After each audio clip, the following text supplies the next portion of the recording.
નમસ્કાર મિત્રો, હું કનૈયાલાલ મીરાણી આપની પોતાની મનગમતી યુટ્યુબ ચેનલ શિક્ષણ સફરમાં આપનું સ્વાગત કરું છું। આ ચેનલ ઉપર શૈક્ષણિક માહિતી, અભ્યાસક્રમ, શિષ્યવૃત્તિ પરીક્ષાઓ, સરકારી યોજનાઓ, સ્પર્ધાત્મક પરીક્ષાઓ તથા કમ્પ્યુટર અને ટેકનોલોજીને લગતા વિડીયો અપલોડ કરવામાં આવે છે।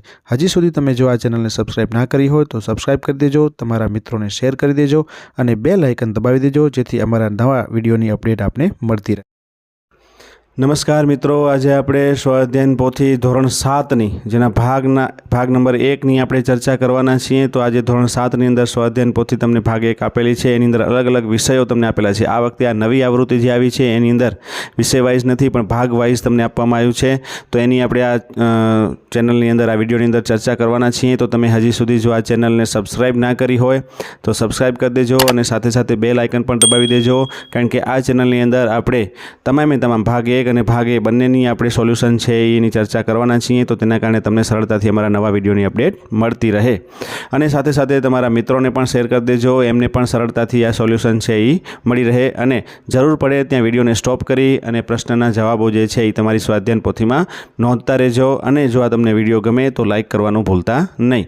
તો ચલો હવે આપણે આ જે ભાગ 1 છે એની આપણે અહીંયા કને ચર્ચા કરવાના છીએ। ધોરણ 7ની અંદર ભાગ 1 જે છે એની અંદર આપણે અલગ અલગ વિષયો તમને જે આપેલા છે વાત કરીએ એ પ્રમાણે ગુજરાતી, હિન્દી, અંગ્રેજી, વિજ્ઞાન, સંસ્કૃત, ગણિત અને સામાજિક વિજ્ઞાન। તો એની અંદરથી આજે આપણે તમે અહીંયા કને જોઈ શકો છો, તમને અનુક્રમણિકાની અંદર પણ આજે આખી સંપૂર્ણ જે સ્વાધ્યાય પોથી છે તમે નવી આવૃત્તિ આવેલી છે આ વર્ષથી જ, તો એની અંદર તમને જે પહેલાં ચાલો યાદ કરીએ એવી પ્રવૃત્તિ જે છે આપેલી છે। તો એની અંદર આપણે સૌથી પહેલાં વિજ્ઞાન વિષયથી આપણે શરૂઆત કરવાના છીએ। તો આપણે અહીંયા કને વિજ્ઞાન આજના આ વિડીયોની અંદર આપણે વિજ્ઞાન વિષયનું સંપૂર્ણ સોલ્યુશન છે એ આપણે જોવાના છીએ। અગાઉ તમે શીખી જ ગયા છો પણ અગાઉના ધોરણનું તમને કેટલું યાદ છે એ ચકાસવા માટે અહીંયા કને ચાલો યાદ કરીએ એવી પ્રવૃત્તિ છે એ તમને આપેલી છે। તો તમે અહીંયા કને જોઈ શકો છો। ચલો હવે આપણે વિડીયોની શરૂઆત કરીએ, ચાલો યાદ કરીએ એની અંદરથી આપણે શરૂઆત કરીશું। તમે અહીંયા જોઈ શકો છો ધોરણ 7ની અંદર તો તમે અત્યારે ભણો જ છો પણ તમને ધોરણ 6નું અને એટલે કે અગાઉનું કેટલું યાદ છે એ બાબતે ચકાસણી માટે ચાલો યાદ કરીએ એની પ્રવૃત્તિ હેઠળ તમને કેટલીક પ્રવૃત્તિઓ અથવા તો કેટલીક જે છે વસ્તુ તમને આપેલી છે એના વિશે આપણે અહીંયા કને એનું લખવાનું છે। તો અહીંયા કને તમે ચલો આપણે વાત કરીએ છીએ કે તમે કોઈ ચોક્કસ ગુણધર્મના આધારે તમારે અહીંયા કને વસ્તુઓને ઓળખવાની છે, જેમ કે ગોળ આકારની વસ્તુઓ તો લખોટી, બોલ અને પૃથ્વી। તો તમારે હવે અહીંયા નીચેના ગુણધર્મોના આધારે વસ્તુની યાદી તૈયાર કરવાની છે। તો સૌથી પહેલાં તમને આપેલું છે કે લીસી સપાટી ધરાવતી વસ્તુઓ, તો શું આવશે? તો કંપાસ, લખોટી અને મોબાઈલ, આ 3 વસ્તુઓ જે છે એ આવશે। તમે અહીંયા કને જોઈ શકો છો। ચલો બીજું, ખરબચડી સપાટી ધરાવતી વસ્તુઓ, તો ખરબચડીમાં એક રુદ્રાક્ષ તમને આપેલું છે, પછી ઝાડની છાલ અને ડામરનો રોડ, આ 2 વસ્તુઓ બીજી આવશે। ચલો એના પછી ઘન પદાર્થ છે તો એમાં પથ્થર અને પેન આપેલું છે, તો આપણે શું લખીશું અહીંયા કને? પેન્સિલ અને રબર। પછી પ્રવાહી પદાર્થ, તો પ્રવાહી પદાર્થમાં દૂધ અને પાણી આપેલું છે, એના સિવાય આપણે લખીશું કેરોસીન અને પેટ્રોલ। ચલો એના પછી આગળ તૃણાહારી પ્રાણીઓ, તો ગાય અને બકરી આપેલું છે, તો આપણે લખીશું ભેંસ અને બળદ। ચલો એના પછી આગળ માંસાહારી પ્રાણીઓ, આગળના પ્રશ્નમાં આપણે જોઈએ તો એમાં સિંહ અને વાઘ આપેલું છે, આપણે લખી દઈશું અહીંયા કને ચિત્તો અને દીપડો। ચલો એના પછી આપણે આગળ જઈએ જેમાં શું આપેલું છે આગળ? મિશ્રાહારી પ્રાણીઓ, તો મિશ્રાહારી પ્રાણીઓની અંદર કૂતરો આપેલું છે, તો બિલાડી અને મનુષ્ય। ચલો એના પછી વિદ્યુતના સુવાહક, લોખંડ અને ખીલી આપેલી છે, તો લોખંડની ફૂટ, પછી તાંબાનો સળિયો, આ બધી વસ્તુ અંદર લખી શકશું। વિદ્યુતના અવાહકો, તો એમાં કાગળ અને ચામડું, તો આપણે શું લખીશું? ચપ્પલ અને પ્લાસ્ટિકની ફૂટ એટલે કે ફૂટપટ્ટી। ચલો હવે તમારે એક રમત રમવાની છે અને તમારો ભાઈબંધ જે છે એ તમને અહીંયા કને કેટલાક પ્રશ્ન પૂછશે, એ પ્રશ્નના જવાબો જે છે એ તમારે આપવાના છે, એ રીતના તમારે આ પ્રવૃત્તિ કરવાની છે। ચલો એના પછી મહાવરો આપણે જોઈએ, મને ઓળખી બતાવો। પહેલું, હું ફક્ત ઘાસ ખાતા પ્રાણીઓનો સમૂહ છું, તો તૃણાહારી। હું ફક્ત માંસ ખાતા પ્રાણીઓનો સમૂહ છું, તો માંસાહારી। ત્રીજું છે હું ઘાસ અને માંસ ખાતા પ્રાણીઓનો સમૂહ છું, તો એમાં જવાબ આવશે મિશ્રાહારી। અને ચોથું, હું પાણીમાં રહું છું અને મારે ઝાલર છે, તો એમાં શું આવશે? તો જવાબ તમે જોઈ શકો છો માછલી આવશે। ઝાલર જે હોય એને કોને હોય? તો ઝાલર છે એ ફક્ત માછલીને હોય છે। ચલો 5મું છે, મને રણના જહાજ તરીકે ઓળખવામાં આવે છે, તો જવાબ આવશે ઊંટ। 6, હું રણમાં ઉગતી કાંટાળી વનસ્પતિ છું અને મારા પર્ણોનું કાંટામાં રૂપાંતર થયેલું છે, તો તમે જોઈ શકો છો અહીંયા કને ફાફડા થોર આવશે। હું પાણીનો મુખ્ય સ્ત્રોત છું, તો જવાબ આવશે વરસાદ. હું મનુષ્યની શ્વસન ક્રિયામાં ઉપયોગી વાયુ છું, તો અહીંયા કને વાયુ કયો આવશે? તો ઓક્સિજન આવશે. મારામાંથી સંપૂર્ણ પ્રકાશ પસાર થઈ શકે છે, તો એવા પદાર્થને શું કહેવાય? તો આપણને ખબર છે પારદર્શક પદાર્થ. મારામાંથી અંશતઃ પ્રકાશ પસાર થઈ શકે છે, તો જવાબ આવશે પારભાષક પદાર્થ. અને મારામાંથી પ્રકાશ પસાર થઈ શકતો નથી, તો આપણો જવાબ આવશે અહીંયા કને અપારદર્શક પદાર્થ. તો આ રીતના આપણે અહીંયા કને એના જવાબો જે છે એ લખવાના છે. ચલો એના પછી આપણે આગળ નેક્સ્ટ જે છે એની આપણે વાત કરીએ, જેની અંદર તમને અહીંયા કને સોટીમય અને સોટી મૂળ અને તંતુ મૂળ વિશે અહીંયા કને સરસ રીતે આકૃતિ સહિત સમજાવેલું છે. આપણે શિરાવિન્યાસના આધારે પર્ણના 2 પ્રકાર પડે છે. અહીંયા ઉપર મૂળના 2 પ્રકાર છે. હવે અહીંયા કને પર્ણના 2 પ્રકાર તમને આપેલા છે, સમાંતર શિરાવિન્યાસ અને જાલાકાર શિરાવિન્યાસ. એના પણ અહીંયા કને તમને સરસ રીતે ચિત્રો છે એ બંનેના આપી દીધેલા છે. તમે જોઈ શકો છો આ રીતના જે જાડી જેવી રચના હોય એને જાલાકાર શિરાવિન્યાસ કહેવાય. ચલો એના પછી તમને અહીંયા કને પેન, પેન્સિલ, ચાવી અને ચોક એમાંથી તમારે અલગ પડતી વસ્તુ ઉપર તમારે રાઉન્ડ કરવાનું છે. તો તમે ચાવી ઉપર રાઉન્ડ કર્યું હશે, કારણ કે તે પેન, પેન્સિલ, ચોક ત્રણેય વસ્તુ વડે લખી શકાય છે, જ્યારે ચાવી વડે લખી શકાતું નથી. એ રીતના તમને અહીંયા કને સમજ આપેલી છે અને એના કારણો વિશે પણ ચર્ચા કરવાનું છે. તમે ચાવી સિવાય કોઈ પણ શબ્દ ઉપર કરી શકો કે નહીં, એ રીતના તમારે અહીંયા કને તમને સમજાવેલું છે. હવે તમે તૃણાહારી પ્રાણીઓ અને માંસાહારી પ્રાણીઓની યાદી તમારી નોટબુકમાં તમારે લખવાની છે. એ તમને આવડી જશે, અગાઉ આપણે જોઈ લીધી છે. માનવ શરીરના અંગોને કઈ રીતે જુદા પાડશો? દાખલા તરીકે કાર્યના આધારે, તો પાચન માટેના અંગો, શ્વસન માટેના અંગો, રુધિર પરિવહન માટેના અંગો. આ જ રીતે તમે ગુણધર્મના આધારે વસ્તુઓને પણ અલગ પાડી શકો છો. તો ચલો આપણે વાત કરીએ મહાવરાની. તો અહીંયા કને તમે જોઈ શકો છો યોગ્ય જોડકા જોડવાના છે અ અને બ ની સાથે. તો સૌથી પહેલું જ આપેલું છે વણાટ. તો વણાટની સાથે કયું અહીંયા કને જોડાશે? તો જોડવા આવશે બી, સાળ. કારણ કે વણાટ છે એ સાળ સાથે છે. કાંતવું, તો એની અંદર ચરખો ઉપયોગમાં આવે. પછી ગૂંથણ, તો ગૂંથણ માટે ઊન ઉપયોગમાં આવે. અને ચૂંટવું, તો ચૂંટવા માટે થઈ અને કપાસનું ચૂંટવાનું આવે, કાપડ આવે નહીં. એ ખાસ ધ્યાનમાં રાખજો. અહીંયા તમે નીચે જવાબો પણ લખી દીધેલા છે, બી, ડી, ઈ અને સી. નીચે આપેલા પ્રશ્નોના તમારે યોગ્ય વિકલ્પ પસંદ કરીને જવાબ લખવાના છે. સૌથી પહેલું, નીચેનામાંથી અસંગત વસ્તુ કે પદાર્થ જણાવો. તો જવાબ આવશે અહીંયા કને પાઠ્યપુસ્તક, કારણ કે સ્ટ્રો, રમકડા અને પિચકારી એ ત્રણેય પ્લાસ્ટિકનું બનેલું હોય છે, જ્યારે પાઠ્યપુસ્તક છે એ અહીંયા કને અલગ પડશે. ચલો બીજો પ્રશ્ન જે છે એની આપણે વાત કરીએ કે નીચેના પૈકી કયો પદાર્થ પાણીમાં અદ્રાવ્ય નથી? તો તમે જોઈ શકો છો પથ્થર, મીઠું, ખીલી અને કાચ. તો એમાંથી મીઠું છે એ અદ્રાવ્ય નથી, કારણ કે એ દ્રાવ્ય છે, ઓગળી જાય છે, જ્યારે પથ્થર, ખીલી કે કાચ એ છે એ ઓગળતા નથી. એટલા માટે અહીંયા કને જવાબ આવશે મીઠું. કારણ કે પથ્થર છે, ખીલી છે, કાચ છે, આ બધું પાણીમાં ન ઓગળે. અદ્રાવ્ય એના મતલબ ઓગળે નહીં, જ્યારે મીઠું છે એ ઓગળી જાય છે, એટલે કે એ અદ્રાવ્ય નથી. ચલો એના પછી ત્રીજો, કારનો આગળનો કાચ કેવા પ્રકારનો હોય છે? તો તમે જોઈ શકો છો આગળનો કાચ છે અપારદર્શક હોય, પારદર્શક હોય, પારભાષક હોય કે તમામ હોય. તો પારદર્શક હોય છે, કારણ કે આપણે ગાડીના આગળના કાચમાંથી જોવાનું હોય છે. નીચેના પૈકી કઈ વસ્તુ કાગળની બનેલી નથી? તો તમે જોઈ શકો છો કાગળનું શું નથી બનેલું? નોટબુક, ન્યૂઝપેપર, કેલેન્ડર આવશે, પેન્સિલ આવશે. નીચેના પૈકી કઈ વસ્તુ લાકડામાંથી બની શકે છે? તો અહીંયા કને આ બધી જ વસ્તુઓ જે છે એ લાકડામાંથી બની શકે છે, એટલે આપેલા તમામ.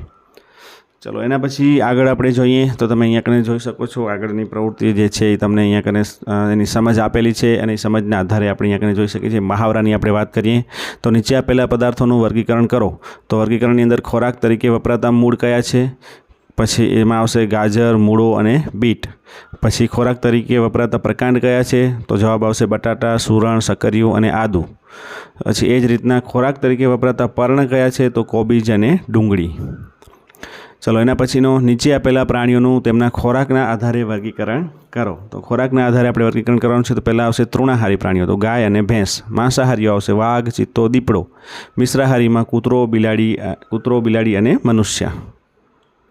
ચલો એના પછી આગળ નેક્સ્ટ, નીચે આપેલા પદાર્થોનું લીસા અને ખરબચડા પદાર્થોમાં વર્ણન કરો. તો પહેલાં લીસા પદાર્થો અને ખરબચડા પદાર્થો. ચલો લીસા પદાર્થોમાં લખોટી, પ્યાલો, પછી તમે જોઈ શકો છો પ્લાસ્ટિકની પેન અને લાકડાની પટ્ટી, જ્યારે ખરબચડામાં ઈંટ, ટુવાલ, આ બધું, રુદ્રાક્ષનો પારો, આ બધી જ વસ્તુઓ આપણે અંદર લખી શકશું. નીચે આપેલી વસ્તુઓનું છોડ, ક્ષુપ અને વૃક્ષમાં વર્ગીકરણ તમારે કરવાનું છે. તો સૌથી પહેલાં છોડની વાત કરી લઈએ આપણે. તો ગુલાબ, મકાઈ, તુલસી, સૂર્યમુખી અને અરડુસી આ છોડ. ક્ષુપમાં આવશે દાડમ, જાસૂદ અને બોરડી, અને વૃક્ષમાં આવશે આંબો, લીમડો અને વડ. ચલો, નીચે આપેલા પદાર્થોનું વિદ્યુતના સુવાહક અને અવાહક તરીકે તમારે વર્ગીકરણ કરવાનું છે. તો આપણે પહેલાં જ વાત કરી લઈએ વિદ્યુતના સુવાહક પદાર્થો કયા કયા છે. તો તાંબાની પટ્ટી, એલ્યુમિનિયમનો સળિયો, સ્ટીલની ચમચી, સ્ટીલની ફૂટપટ્ટી અને ખીલી. એ જ રીતના વિદ્યુતના અવાહકની અંદર શું આવશે તમે જોઈ શકો છો અહીંયા કને પેન્સિલ, પછી કાગળની પટ્ટી અને પ્લાસ્ટિકની ફૂટપટ્ટી. ચલો આગળ આપણે જઈએ. આગળની પ્રવૃત્તિની આપણે વાત કરીએ તો આગળ તમને અહીંયા કને આપેલું છે મહાવરો, જેની અંદર તમને કીધું છે નીચેની પ્રવૃત્તિ કરો. તો અહીંયા તમારે વિદ્યાર્થીનું નામ લખવાનું છે અને કેવા પ્રકારનો ખોરાક લે છે એની નોંધ કરવાની છે. અને તો સમતલ આહાર છે કે નહીં એ હા કે ના લખવાનું છે. તો અહીંયા કને તમે કોઈ પણ નામ લખી શકો છો. તમારા ફ્રેન્ડના સૌથી પહેલાં લખ્યું છે કેવિન, જે શું ખાય છે કે દૂધ, ફળ, અનાજ અને કઠોળ શાકભાજી. તો એ સમતોલ આહાર છે, તો હા. પછી સત્યમ, તો સત્યમ શું ખાય છે તો અનાજ, કઠોળ અને શાકભાજી. તો એનામાં પણ આવશે હા. સ્નેહા શું ખાય છે તો કઠોળ અને અનાજ ખાય છે. તો એનામાં આવશે ના, કારણ કે એનો સમતોલ આહાર છે એ નથી. ચલો, એના પછી બીજી પ્રવૃત્તિ છે ગાય અને કૂતરાને તમે કેવા પ્રકારના પ્રાણીઓ કહેશો, માંસાહારી, તૃણાહારી કે મિશ્રાહારી, અને શા માટે. તો તમને ખબર છે કે ગાય, કૂતરા એ કેવા પ્રકારના જે છે તો તમે અહીંયા કને જોઈ શકો છો એ તૃણાહારી પણ છે. કૂતરું જે છે એ કેવું છે તો કે એ મિશ્રાહારી છે, ગાય છે એ તૃણાહારી છે. તો એને આપણે તમારે અહીંયા કારણો લખવાના છે કે ગાય છે એ ફક્ત ઘાસ જ ખાય છે માટે. ચલો, ત્રીજો જે છે નીચે આપેલા ખાદ્ય પદાર્થો પૈકી કયા પદાર્થોમાં ચરબીની હાજરી જોવા મળે છે તે ચકાસવાનું છે.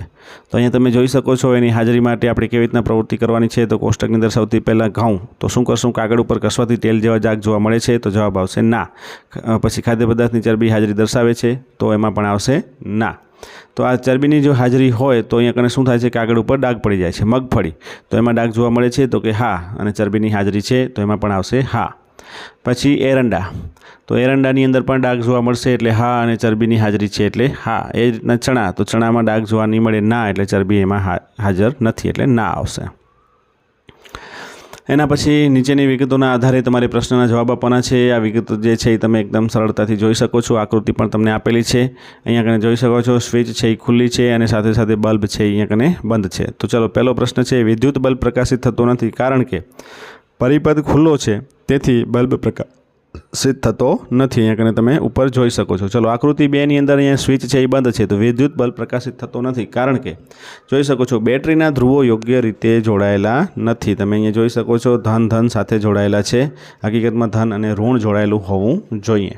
ચલો, ત્રીજી આકૃતિ જે છે જેની અંદર તમને અહીંયા પ્રશ્ન પૂછેલો છે કે વિદ્યુત બલ્બ પ્રકાશિત થતો નથી કારણ કે બલ્બનો ફિલામેન્ટ ઉડી ગયો હોય એવું લાગે છે, એટલે કે ઉડી ગયેલો છે. તમે જોઈ શકો છો બલ્બનો ફિલામેન્ટને. ચલો, એના પછી તમને અહીંયા કને હવે રમેશને તેની ભૂલ સમજાઈ ગઈ કે એવો પરિપથ બનાવ્યો કે વિદ્યુત બલ્બ પ્રકાશિત થાય છે. તો તેણે રમેશે બનાવેલા પરિપથની આકૃતિ દોરવાની છે. તો અહીંયા કને તમે આ રીતના આકૃતિ છે એ દોરી શકો છો, જેમાં તમારે સ્વિચ બંધ રાખવાની છે, સાથે સાથે બેટરી બરાબર જોડવાની છે અને બલ્બ પણ બરાબર જોડવાનો છે. ચલો, એના પછી તમને અહીંયા કને સરસ રીતે સમજ આપેલી છે આખી, અને સમજના આધારે તમને પ્રશ્નના જવાબો જે છે એ તમારે લખવાના છે. તો એ તમારે પહેલો પ્રશ્ન જોઈએ કે ઘઉંમાંથી કાંકરા દૂર કરવામાં આવે છે કારણ કે કાંકરા છે એ બિનજરૂરી ઘટક છે, તેથી એ આપણને નુકસાન પહોંચાડે છે. બીજો પ્રશ્ન છે ઇલેક્ટ્રિશિયન કામ કરતી વખતે રબરના પગરખાં પહેરે છે કારણ કે પગરખાં વિદ્યુતના અવાહક હોવાથી કરંટ લાગવાની સંભાવના ઘટી જશે, એટલે એને કરંટ ન લાગે એટલા માટે. ભીના હાથે સ્વિચને ન અડવું જોઈએ કારણ કે આપણું શરીર છે એ વિદ્યુતનું સુવાહક છે તે અને તેના કારણે એમાં કરંટ લાગી શકે છે. પ્લાસ્ટિકનો ઉપયોગ ઘટાડવો જોઈએ કારણ કે પ્લાસ્ટિકનો નાશ થતો નથી, તેથી પ્રદૂષણમાં વધારો થાય છે, એટલા માટે આપણે પ્લાસ્ટિકનો ઉપયોગ ઓછો કરવો જોઈએ. ચલો, એના પછી નેક્સ્ટ આપણે આગળ જઈએ. અહીંયા કને તમને સમજ જે છે એ આપેલી છે. આ સમજ જે છે એ તમે બરાબર ધ્યાનથી વાંચી લેશો એટલે તમને એનો ખ્યાલ આવી જશે. અહીંયા તમે જોઈ શકો છો પાણીનું બાષ્પીભવન જે છે એ શું થાય છે તો આકાશમાં ઊંચે ચડે છે. એ જ રીતના સંઘનન એટલે ઘનીભવન થાય તો વાદળ બને, અને વાદળ બની અને પછી વરસાદ આવે. આ રીતના એક સમગ્ર પ્રક્રિયા જે છે એ તમને આપેલી છે. તો એના આધારે આપણે મહાવરાના જવાબો જે છે કરવાના છે. તો રોજિંદા જીવનમાં તમારી આસપાસ બનતી વિવિધ પ્રક્રિયાઓ અને ઘટનાઓનો અનુભવ કર્યો હશે અને તેના વિશે ક્રમબદ્ધ વર્ણન કરો. તો તમે જોઈ શકો છો સૌથી પહેલાં દૂધમાંથી દહીં બનવું. તો દૂધને સહેજ ગરમ કરવામાં આવે છે. ગરમ દૂધમાં થોડી માત્રામાં છાશ ઉમેરવામાં આવે છે. દૂધને ચમચી વડે બરાબર હલાવી છાશ બરાબર મિક્સ કરવામાં આવે છે, અને પછી તેને કેટલીક કલાક સુધી હૂંફાળી જગ્યામાં સ્થિર મૂકવામાં આવે છે, અને કેટલાક કલાકોમાં દૂધનું દહીં બની જાય છે. તો આ રીતના આ પ્રક્રિયા છે એ સમગ્ર થાય છે દૂધમાંથી દહીં બનવાની. ચલો એના પછી આપણે નેક્સ્ટ આગળ જઈએ તો આગળ તમને અહીંયા કને જોડકા જોડો, યોગ્ય જોડકા જોડો એવું તમને આપેલું છે. તો અહીંયા કને જોઈ લઈએ આપણે જોડકા જોડવાની અંદર સૌથી પહેલું જે છે તમને અહીંયા કને પ્રક્રિયાઓ આપેલી છે અને સામે તમારે એને જોડવાના છે. પહેલું છે વીણવું. તો વીણવાની અંદર તમારે અહીંયા કને શું આવશે તો તમે અહીંયા કને જોઈ શકો છો સી આવશે, ચોખામાંથી કાંકરા દૂર કરવા. ઉપણવું, તો ઉપણવામાં શું આવશે એ આવશે, એટલે કે દાણામાંથી હલકા ફોતરા દૂર કરવા. પછી આવશે ચાળવું, તો ચાળવાની અંદર બી આવશે, રેતીમાંથી કાંકરા દૂર કરવા. એ જ રીતના ચોથું છે બાષ્પીભવન. તો બાષ્પીભવનમાં ઈ આવશે, પાણીનું વરાળમાં રૂપાંતર થવાની ક્રિયા. અને છેલ્લું આવશે ઘનીભવન ડી. તો ડીમાં આવશે ડી, ઈ પાંચમામાં આવશે ડી, તો પાણીનું વરાળનું પાછું પાણીના સ્વરૂપમાં રૂપાંતર થવું. ચલો તો આ રીતના તમારે અહીંયા કને જોડકા જોડવાના છે. નીચેના જવાબ જે છે આપણે લખી દીધા છે, તમે પણ તમારામાં લખી દેજો. ચલો એના પછી તફાવત આપવાનો છે સોટી મૂળ અને તંતુ મૂળ. એ તમે અહીંયા કને આપણે જોઈએ. પહેલો તફાવત જે છે એ તો તમે જોઈ શકો છો, સોટી મૂળ અને તંતુ મૂળનો તફાવત આપણે અહીંયા કને તમને લખીને આપી દીધેલો છે. સૌથી પહેલું, તેમાં મુખ્ય મૂળ હોય છે અને તેને શાખા અને ઉપશાખા હોય છે. જ્યારે એમાં તંતુ મૂળમાં તેમાં મુખ્ય મૂળ હોતું નથી, તેને ઘણા બધા તંતુઓ જેવા નાના નાના મૂળ હોય છે. તે જમીનમાં ઊંડે સુધી ઉતરે છે, જ્યારે આ જમીનમાં ઊંડે જતા નથી. સોટી મૂળ છે આ પ્રકારના મૂળ ધરાવતી વનસ્પતિને જમીનમાંથી સહેલાઈથી ઉખેડી શકાતી નથી, જ્યારે અહીંયા કને આ પ્રકારના મૂળ ધરાવતી વનસ્પતિને જમીનમાંથી ઉખેડી શકાય છે. ચોથું છે દ્વિદળી વનસ્પતિમાં આ પ્રકારના મૂળ હોય છે, જ્યારે આ એકદળી વનસ્પતિમાં આપણને જોવા મળે છે. ચલો બીજો જે તફાવત આપવાનો છે એ જાલાકાર શિરાવિન્યાસ અને સમાંતર શિરાવિન્યાસ, એની આપણે વાત કરીએ. તો એમાં સૌથી પહેલું તમને અહીંયા કને પહેલું, બીજું, ત્રીજું તમને આપેલા છે. તમે જરૂર પડે તો વિડીયોને સ્ટોપ કરી અને આ જે તફાવત છે એ તમારી સ્વાધ્યાય પોથીમાં લખી દેજો. ચલો એના પછી આપણે વાત કરીએ છીએ આગળ જે તમને લંબાઈના એકમો વચ્ચેનો સંબંધ તમને આપેલો છે. તમને ખ્યાલ જ હશે કે 1 સેન્ટીમીટર બરાબર 100 મિલીમીટર, 1 મીટર બરાબર 100 સેન્ટીમીટર અને 1 કિલોમીટર બરાબર 1000 મીટર. તો હવે મહાવરા જે છે એ તમારે કરવાનો છે. સૌથી પહેલો પ્રશ્ન છે લંબાઈનો એસઆઈ એકમ કયો છે? તો જવાબ આવશે મીટર. તમારા ઘરથી શાળાનું અંતર કેટલું છે? તો આ જવાબ આવશે 500 મીટર, એટલે કે અડધો કિલોમીટર જેટલું. તમારી શાળાથી ઘણું જેટલું અંતર હોય એટલું તમારે લખવાનું છે. અહીંયા કને તમારા ગામથી તમારા તાલુકા મથકનું કેટલું દૂર છે? તો અહીંયા કને 25 કિલોમીટર. તમારે તમારા ગામની ધ્યાનમાં રાખી અને લખવાનું છે, એ ખાસ ધ્યાનમાં રાખજો.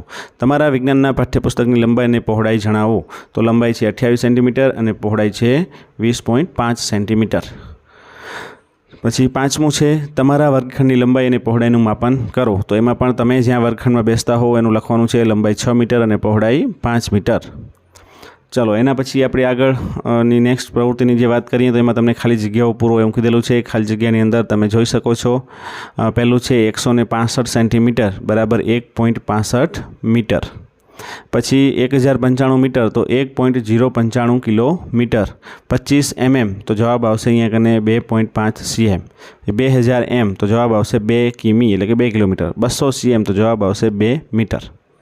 તો આ રીતના તમારે ખાલી જગ્યાઓ પૂરી દેવાની છે.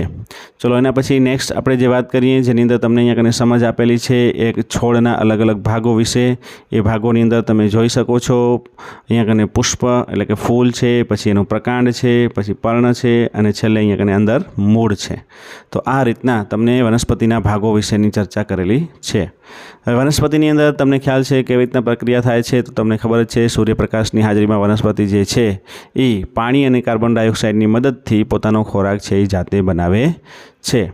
તો આ રીતના તમે અહીંયા કને જોઈ શકો છો, પાણી છે, પછી કાર્બન ડાયોક્સાઇડ જે છે એ જે છે અને ક્લોરોફિલની મદદથી પોતાનો ખોરાક જે છે એ જાતે બનાવે છે. તો અહીંયા કને આપણે વાત કરીએ નીચેની આકૃતિમાં તમારે નામ નિર્દેશન કરવાના છે. તો નામ નિર્દેશનની અંદર તમે પહેલું જ જોઈ શકો છો. આ શું છે? તો કે દલપત્ર છે. અહીંયા કને આ બીજું છે એ વજ્રપત્ર છે. અહીંયા બીજાશય આપેલું છે. પછી આ અંડકોશિકા આપેલી છે. અહીંયા કને પુકેસર છે અને આ છે એ સ્ત્રી કેસર છે. એ જ રીતના નીચેની બીજી આકૃતિની અંદર ઉપર જે છે એ પરાગાસન છે અને આ જે છે એ પરાગવાહિની છે. નીચે બીજાશય તમને આપેલું છે. ચલો એના પછી અહીંયા કને સી નંબરની આકૃતિમાં ઉપર છે પરાગાશય છે અને આ જે છે એ તંતુ છે. પછી ચલો જળચક્રનો તમારે અહીંયા કને ફ્લો ચાર્ટ જે છે એ તમને અહીંયા કને આપેલું છે. એના વિશેની સમજ અહીંયા કને તમને અહીંયા બતાવેલી છે. અને આપણે આગળ જે છે નેક્સ્ટ જે મહાવરો છે એની આપણે અહીંયા કને ચર્ચા કરવાના છીએ. તો નેક્સ્ટ મહાવરામાં આપણે આવી ગયા છીએ. તો ચલો આપણે એની વાત કરીએ.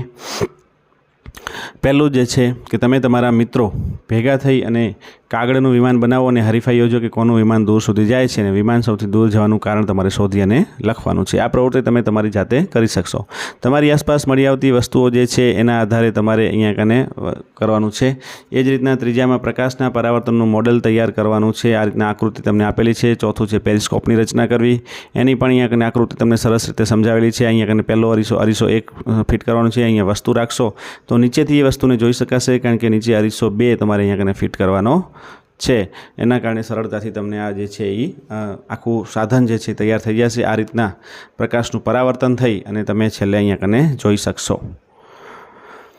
ચલો, એના પછી પાંચમાની અંદર સાદા વિદ્યુત પરિપથની રચના કરવાની છે. આ રીતના તમારે એક બેટરી એટલે કે સેલ લેવાનો અને સેલની અંદર 2 વાયર જોડી અને બલ્બને પ્રકાશિત કરવાનો છે. તમે સરળતાથી આ જે છે એ રચના કરી શકશો. તમે એક વાયર ઉપરથી આપવાનો છે બલ્બને અને બીજો વાયર છે નીચેથી તમે બલ્બને આપશો તો બંને છેડા બલ્બના જોડાશે એટલે તમે બલ્બ પ્રકાશિત થશે. સાદી ટોર્ચની રચના કરવાની છે. તો તમે જોઈ શકો છો એ જ બલ્બની મદદથી આપણે અહીંયા કને સાદી ટોર્ચની જે રચના છે એ કરી શકીએ છીએ. અહીંયા કને તમને એ ચિત્રના સ્વરૂપે બતાવેલું છે.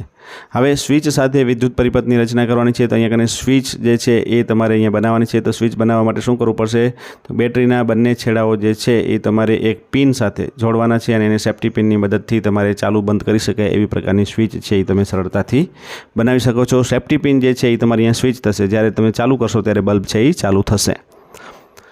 ચલો, એના પછી આપણે આગળની પ્રવૃત્તિની વાત કરીએ, જેની અંદર તમને મહાવરો આપેલો છે. મહાવરાની અંદર નીચે આપેલા વિકલ્પો પસંદ કરવાના છે. પહેલું છે તમારા રોજિંદા જીવનમાં કેવા પ્રકારનો આહાર લેશો. તો અહીંયા કને તમે ઉપરના તમામ પોષક તત્વો ધરાવતો હોય એવો સમતોલ આહાર આપણે લઈશું. બીજો પ્રશ્ન, માટલામાં ભરેલું પાણી પીવાલાયક છે કે નહીં તે તમે કેવી રીતના કહી શકશો. તો જો માટલું અને તેની આસપાસની જગ્યા અને તેમાં ભરેલા પાણી સ્વચ્છ હોય તો આપણે જોઈને કહી શકીએ. છાશમાંથી વધારાનું પાણી દૂર કરવા તમે શું કરશો? તો થોડીક વાર છાશને સ્થિર રાખી અને વધારાના પાણીને છાશમાંથી નિતારી લઈશું. ચલો, આ રીતના આપણે કરીશું. ચોથું છે લોખંડનો ભૂકો અને લાકડાનો વેર એકબીજા સાથે ભળી ગયા છે. તો તમે આ મિશ્રણમાંથી લોખંડનો ભૂકો કેવી રીતના દૂર કરશો? તો જવાબ આવશે આપણો ચુંબકનો ઉપયોગ કરીને. લોખંડનો ભૂકો છે એ બધો ચુંબકમાં ચોંટી જશે. પાંચમું, ગ્રહણ સમયે સૂર્ય સામે નરી આંખે કેમ ન જોવું જોઈએ? કારણ કે જવાબ આવશે આંખોને નુકસાન થાય છે માટે. ચલો, એના પછી અહીંયા કને આપણે આગળની નેક્સ્ટ જે છે પ્રવૃત્તિ એના તરફ આપણે આગળ જઈએ. તો અહીંયા તમારી શાળામાં પર્યાવરણ સંબંધિત નીચેના જુદા જુદા દિવસોની ઉજવણી કરો છો. તો અહીંયા કને તમારે હા અથવા તો ના છે એ બાજુમાં તમારે લખી દેવાનું છે. 20મી માર્ચ ચકલી દિવસ, 21મી માર્ચ વિશ્વ વન દિવસ, 22મી માર્ચ વિશ્વ પાણી દિવસ, 22મી એપ્રિલ વિશ્વ પૃથ્વી દિવસ, 5મી જૂન વિશ્વ પર્યાવરણ દિવસ, 16મી સપ્ટેમ્બર વિશ્વ ઓઝોન દિવસ. તો આ બધા દિવસો જે છે એ ન કરતા હો તો ખરેખર તમારી શાળામાં ઉજવણી કરવી જોઈએ. ચલો, યોગ્ય વિકલ્પ પસંદ કરવાનો છે. અહીંયા જવાબ આપવાના છે. પહેલો, તમારા ઘર કે શાળામાં બાગ બગીચામાં પાણીનો વ્યય થતાં અટકાવવા માટે તમે શું કરશો? તો જવાબ આવશે બાગ બગીચામાં યોગ્ય રીતે ટપક સિંચાઈ તથા ફુવારા પદ્ધતિનો ઉપયોગ કરીશું. બીજું, તમે રોજિંદા જીવનમાં પાણીનો બચાવ કેવી રીતે કરશો?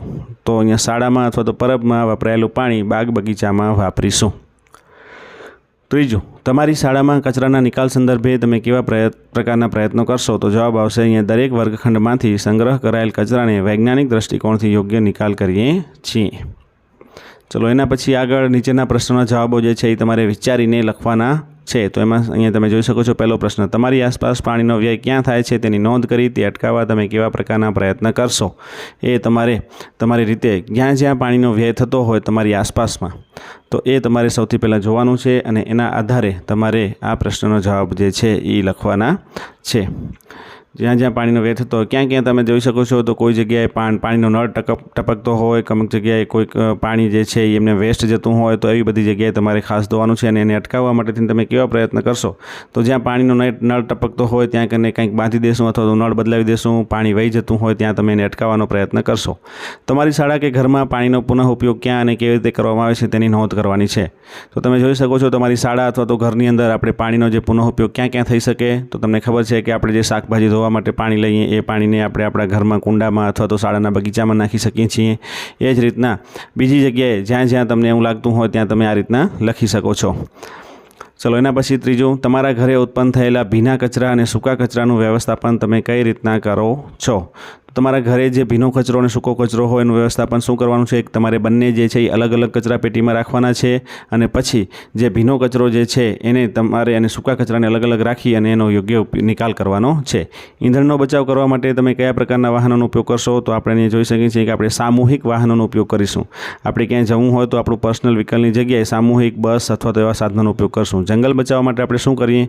તો જંગલો બચાવવા માટે થઈને જંગલોને કાપવાના જોઈએ, વધુ વૃક્ષો વાવવા જોઈએ. આવા પ્રકારની પ્રવૃત્તિ છે એ આપણે અહીંયા કને કરી શકીએ છીએ. તો તમે જોઈ શકો છો પાના નંબર 43 સુધી આપણે અહીંયા કને સંપૂર્ણ જે આ સોલ્યુશન છે એ આપણે જોઈ લીધું છે.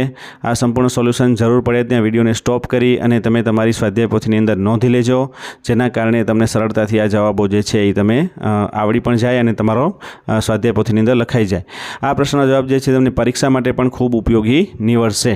હજી પણ આપણે અન્ય આ આખા ભાગ 1 અને ભાગ 2ના આ ચેનલ ઉપર આપણે વિડીયો મૂકવાના છીએ. તો તમે હજી સુધી આ ચેનલને સબસ્ક્રાઈબ ના કરી હોય તો સબસ્ક્રાઈબ કરી દેજો અને બેલ આઇકન દબાવી દેજો. સાથે સાથે તમારા મિત્રોને પણ શેર કરી દેજો. ફરીથી પાછા આપણે નવા વિડીયો સાથે મળીશું. ત્યાં સુધી તમે બધા મસ્ત રહો અને તંદુરસ્ત રહો.